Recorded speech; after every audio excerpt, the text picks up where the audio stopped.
Okay, నమస్కారం అందరికీ. ఈరోజు భద్రాద్రి కొత్తగూడెంలోని పాల్వంచ మండలంలోని కొలువైనటువంటి ప్రసిద్ధ పుణ్యక్షేత్రం మన పెద్దమ్మ తల్లి ఆలయం దగ్గర ఉన్నాం మనం. ఇక్కడ సాక్షాత్తు పెద్దమ్మ తల్లి అమ్మవారి జన్మస్థలంగా భక్తులు భావిస్తారు. ఇది ప్రదేశాన్ని మనం ఇక్కడ చూడవచ్చు విజువల్స్లో.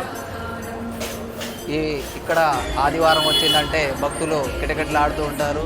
నిత్యం జనసంద్రోహంగా ఉంటుంది. చాలా రద్దీ ఉండే మన పెద్దమ్మ తల్లి ఆలయం ఒకసారి మనం చూద్దాం. ఇక్కడ చూస్తే అమ్మవారి ఆలయాన్ని చూడవచ్చు.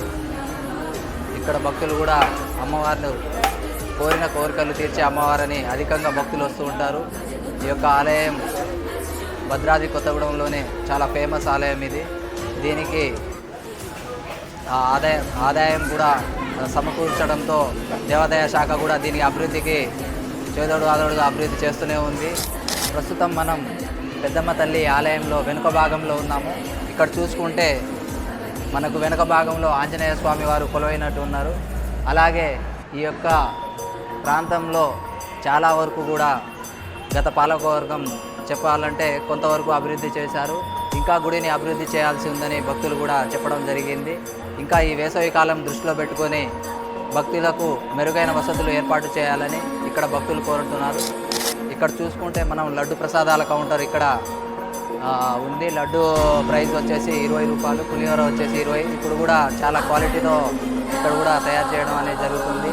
నిత్యం ఇక్కడ ఏదో ఒకటి కార్యక్రమం, పూజలు, పునస్కారాలు, హోమాలు మరియు అన్నప్రసాదంతో నిత్యం ఆలయం కూడా కిటకిటలాడుతూ ఉంటుంది.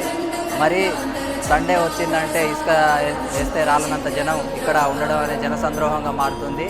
తప్పకుండా మీరు కూడా ఈ పెద్దమ్మ తల్లి ఆలయాన్ని సందర్శించి అమ్మవారి కరుణాకటాక్షాలు పొందాలని కోరుకుంటున్నాము.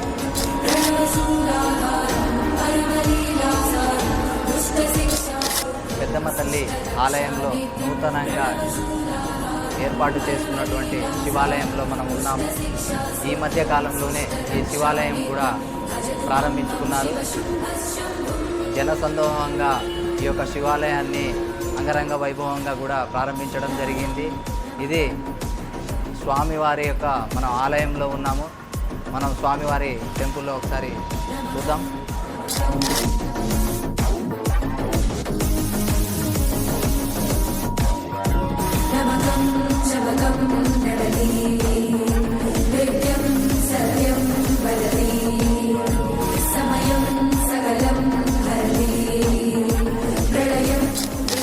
మనం పెద్దమ్మ తల్లి ఆలయం ప్రాంగణంలో భక్తులు అమ్మవారికి మొక్కులు సమర్పించుకొని ఇక్కడ ఏదైతే భోజనాలు కానీ వండుకొని ఈ యొక్క చల్లటి వాతావరణంలో తీరుతున్నారు. అలాగే ఇక్కడ వసతి గృహాలు కూడా ఇంకా మెరుగుపరచాలని భక్తులు కూడా ఇక్కడ కోరడం జరిగింది.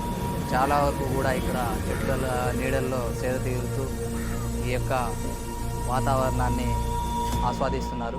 మరి ఆలయ ప్రాంగణంలో ఇక్కడ గోశాల ఏర్పాటు చేయడం జరిగింది. దాదాపుగా ఒక 15 గోవులు అయితే ఇక్కడ వీటి సంరక్షణ బాధ్యతలు ఆలయం వారు చూస్తున్నారు. ఈ యొక్క గోశాలను గత సంవత్సరమే నిర్మించడం జరిగింది.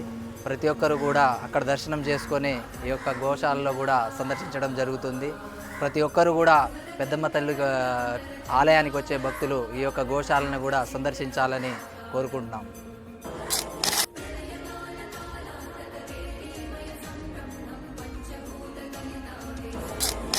ప్రస్తుతం మనం ఆలయ ప్రాంగణంలో నిర్మించినటువంటి కళ్యాణ మండపాలు ఇవి చూసుకుంటే ఇవి 2 కళ్యాణ మండపాలు మరియు చాలా ఇంకా గదులు అనేది ఏర్పాటు చేశారు. భక్తులకు రద్దీకి అనుగుణంగా ఈ యొక్క కళ్యాణ మండపాలకు అద్దెకు కూడా ఇవ్వబడుతున్నాయి.